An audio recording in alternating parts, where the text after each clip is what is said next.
Welcome. If you're listening to this, chances are you care about staying active, or you've had a recent reminder of how quickly that can change, often due to pain. Most people don't see it coming. They're coping, carrying on, and doing what they've always done, until one ordinary moment becomes one step too far. Welcome to the 3 Rules to Stay Active for Life. I'm Gavin Routledge, a lifestyle medicine professional, osteopath and author. And in this podcast, I'll share a few simple frameworks to help you suffer less pain and feel more confident about your current and future health. Here's a slightly odd question. When was the last time you deliberately sat on the floor? Think about children. They live on the floor. They play there, draw there, watch television there. They don't think twice about getting down or back up. And I've noticed this with my own kids, and I'll happily get down on the floor with them, but I increasingly notice adults of my generation and older who simply don't. They'll sit on the sofa or pull up a chair. And we see this all the time in the clinic. People, usually over 50, who don't want to kneel down anymore. Or sometimes they simply can't. Now, there's rarely a moment when someone decides, right, that's it, I'm never going to sit on the floor again. We just gradually stop going there. Perhaps sitting cross-legged becomes uncomfortable. Perhaps you don't like kneeling. Perhaps the sofa is simply easier. And eventually the floor becomes somewhere you don't really belong. Perhaps getting older isn't what stops us sitting on the floor. Maybe stopping sitting on the floor is one of the things that makes us feel older. You see, the floor hasn't got any lower, but somehow as we get older, it can start to feel an awfully long way down.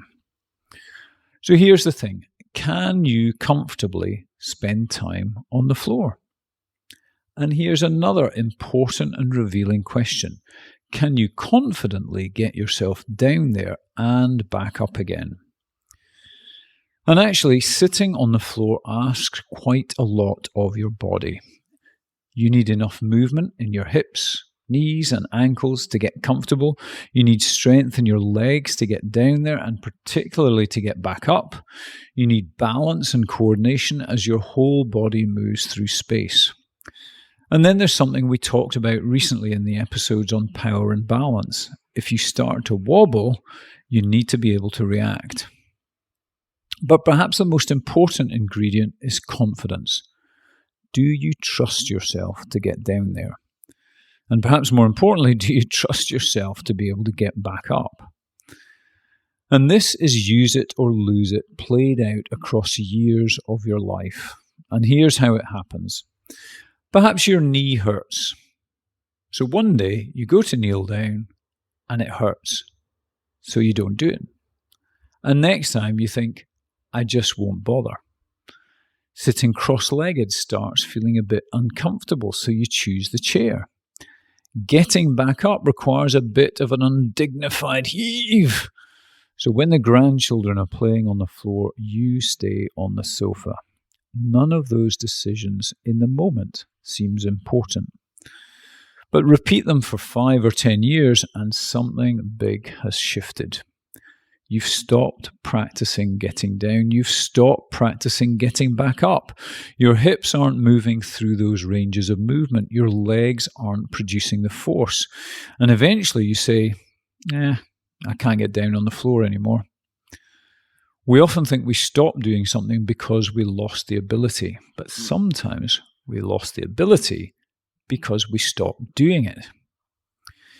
And of course, this isn't really about sitting on the floor. It's about playing with your grandchildren, gardening, having a picnic, sitting on the beach, getting down to the dishwasher, doing some DIY, maybe even getting down beside somebody who needs help.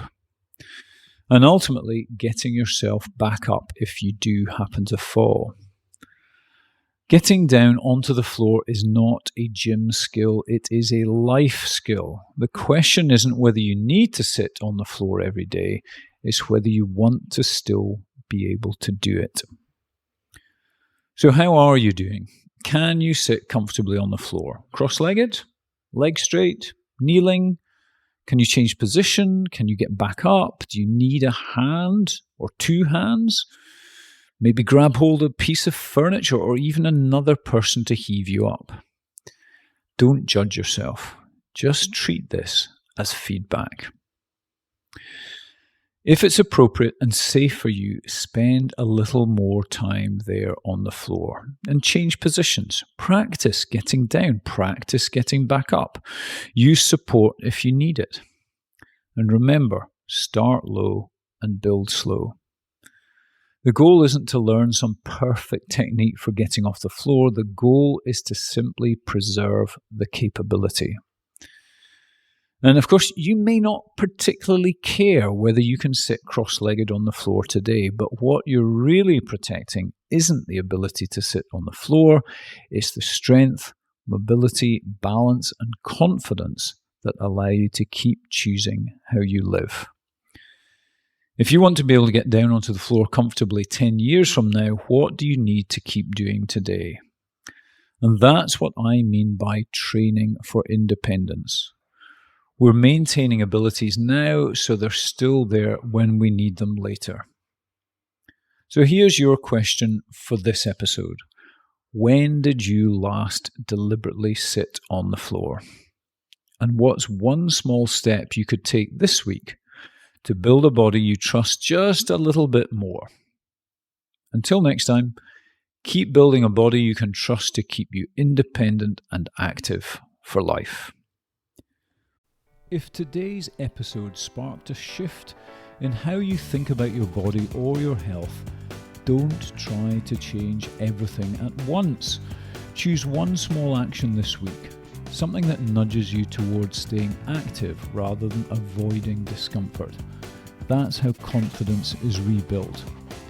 You'll find further episodes exploring the 3 rules and the habits that matter most, not by doing more, but by doing things better. This program is provided for general information only and should not be taken as medical advice. If you have persistent or worsening symptoms, please seek appropriate medical guidance.